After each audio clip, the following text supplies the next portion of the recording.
Samajwadi party వికృతమైనటువంటి చేష్టలకి పాల్పడుతుంది అనడానికి సజీవమైనటువంటి సాక్ష్యం ఇది. మాఫియా ఆగడాల మీదన యోగి ఆదిత్యనాథ్ ఉక్కుపాదం మోపుతున్నారు అంటూ సమాజ్వాదీ పార్టీ ఎమ్మెల్యే పూజాపాల్ తాజాగా ప్రశంసలు కురిపించారు. వ్యవహారం స్థానిక రాజకీయాల్లో చర్చనీయాంశం అవడంతో అఖిలేష్ యాదవ్ ఆమెని సస్పెండ్ చేశాడు పార్టీ నుంచి. విశేషం ఏంటంటే తన భర్త బీఎస్పీ మాజీ ఎమ్మెల్యే రాజు పాల్ హత్య కేసు ఈవిడ ఎమ్మెల్యే భర్తనే హత్య చేశారు. సమాజ్వాదీ పార్టీ ఎమ్మెల్యే భర్తనే, ఆయన బీఎస్పీ మాజీ ఎమ్మెల్యే అనమాట. పట్టించుకోలేదు అంతకుముందు వీళ్ళెవరూ కూడా.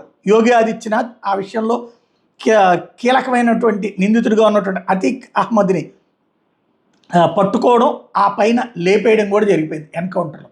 అందుకని శాంతి భద్రతలు సరిగ్గా కాపాడుతున్నాడు అన్నందుకు గాను చివరికి నిజాయితీగా మాట్లాడినందుకు ప్లస్ అరాచకాల వాదుల్ని ప్రోత్సహించేదే సమాజ్వాదీ పార్టీ. అజాం ఖాన్ దగ్గర నుంచి ఇప్పటిదాకా చూస్తే వెధవల్ని ప్రోత్సహించడం, మంచిదాన్ని చెడగొట్టడం అనేదానికి సజీవ సాక్ష్యం అన్నమాట.